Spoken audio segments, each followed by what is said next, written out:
अर्जुन के पुत्र बहू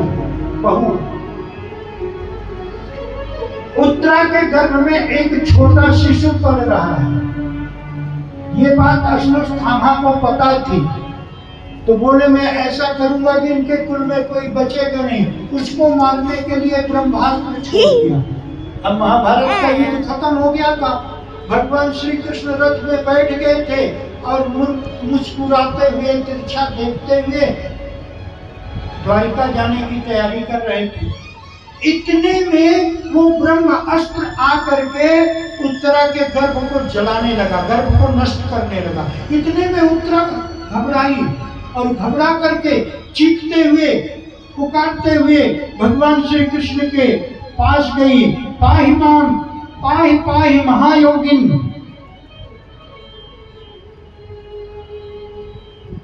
देव देव जगतपति, पाहि माम, मेरी रक्षा करो, मेरी रक्षा करो। किससे रक्षा करो? तब कहती है नान्यम तद भयं पश्ये यत्र मृत्यु परस्परम। अगर मृत्यु आकर मुझे मार जाए मुझे दुख नहीं, परंतु जो पांडव कुल का चिराग दीपक मेरे गर्भ में है, ये ब्रह्मास्त्र उसे जला रहा, उसे नष्ट कर देना चाहता है। इसलिए भगवान श्री कृष्ण के रथ के सामने खड़ी हो गई। उत्तरा कहती है कि प्रभु मेरी रक्षा करो। भगवान श्री कृष्ण तुरंत रथ से कूद गए और बोला क्या हुआ?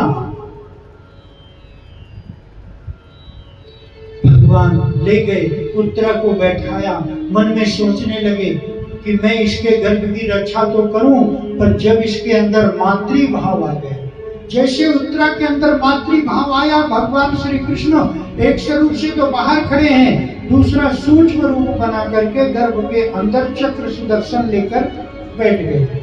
चक्र सुदर्शन चारों ओर घूमता रहा और जब ब्रह्मास्त्र का प्रभाव खत्म हो गया, भगवान पूछ भी रहे हैं उत्तरा अब ठीक हो बेटी, अब ठीक हो, अब ठीक हो। जब उसने कहा हाँ अब मैं बिल्कुल ठीक हूँ, भगवान श्री कृष्ण बाहर आ गए और इस प्रकार से उत्तरा का की रक्षा करने के बाद प्रभु रथारूढ़ होकर जैसे जाने लगे द्वारिका के लिए।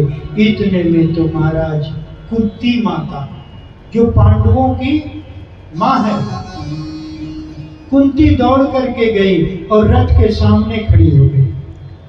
कुंती कहती है कि हे प्रभु, हे कृष्ण, तुम कहां जा रहे हो? सभी बारी बारी से गए,